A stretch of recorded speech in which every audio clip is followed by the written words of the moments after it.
Greetings, I am Herbert Erpaderp, and today we're going to have a look at what's inside this box. Oh great, here comes that joke again.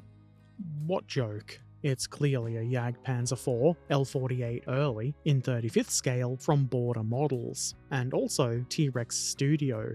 I would have sworn that I recently built a kit that they had something to do with, but I just can't remember what it was. Anyway, I recently bought 2 new 35th scale kits on sale and couldn't decide which one to build. So I put a poll up on Patreon to let my patrons choose which one to build first, and it was a tie. As a tiebreaker, I used a YouTube community poll, and this kit won. The other choice was a Dicker Max, and we'll have a look at that sometime soon. I'll be building this kit on stream in the coming weeks. Instead of waffling, how about we look at the plastic? First, we've got a nice hull tub. There's plenty of detailing on the outside, though of course, there's going to be a lot more to add. I do like it when kits have a tub for the hull bottom, or top, whichever. It just makes it a bit easier to be sure that the hull is lined up nice and straight, versus one where you have to glue the sides on.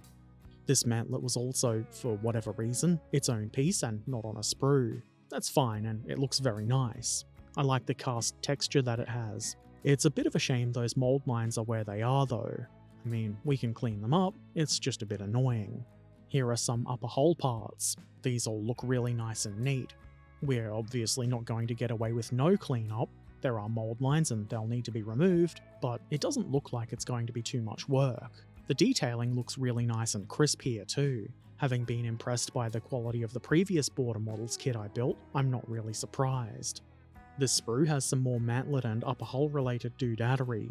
Again, everything is nice and neat, and I'm not expecting anything to give me too much trouble when I build this. There are some small bits, but nothing that looks too outrageous.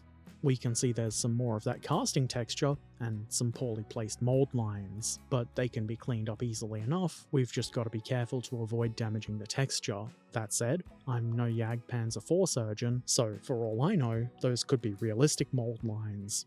They're probably not.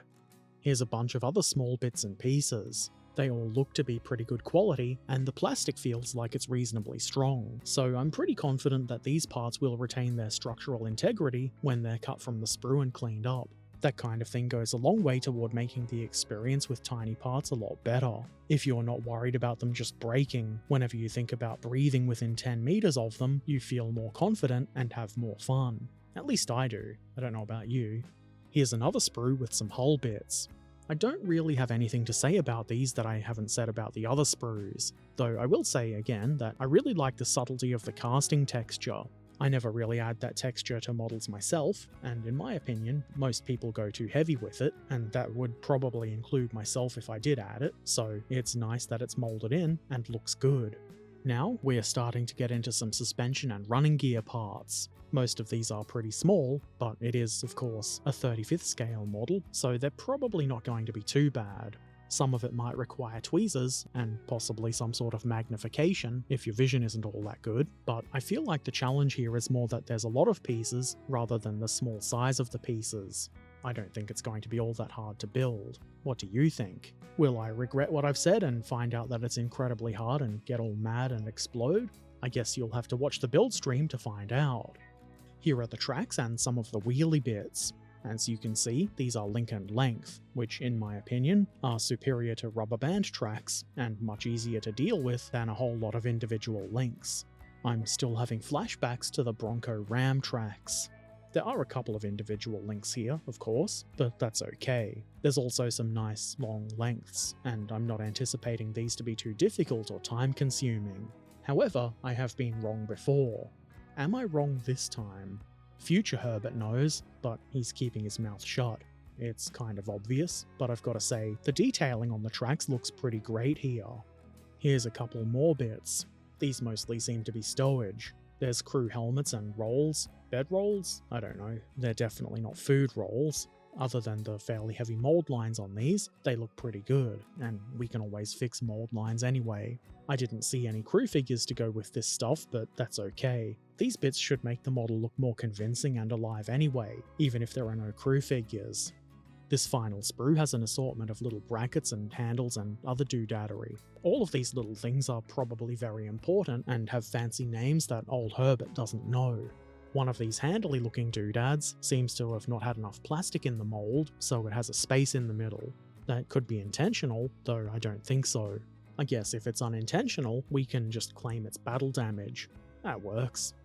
And here we have photo etch. Fortunately, most of this is just large flat plates for the shirts, and there are a couple of smaller bits that could be annoying, but I don't feel like this photo etch is going to cause too much pain and anguish. But we'll see. Decals are of course included, and they're very simple.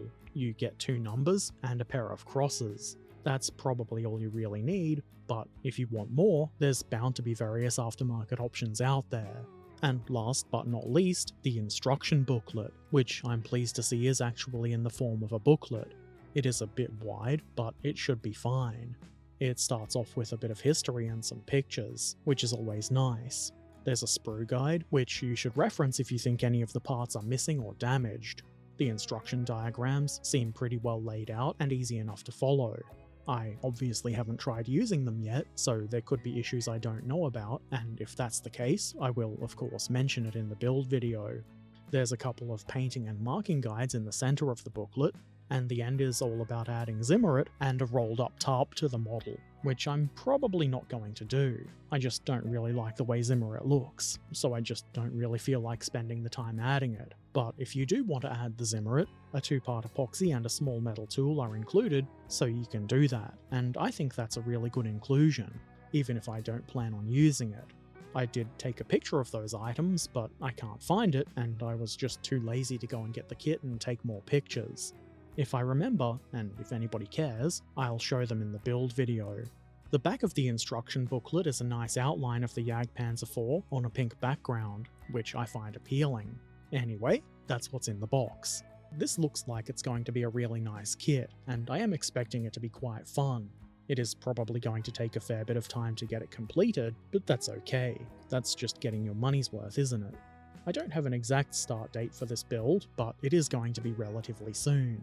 Almost certainly before December. It will be a Wednesday night build, so that's when the streams are going to happen. Local time, of course, so if you want to watch, go check the schedule over on my Twitch page. That should convert it to your time.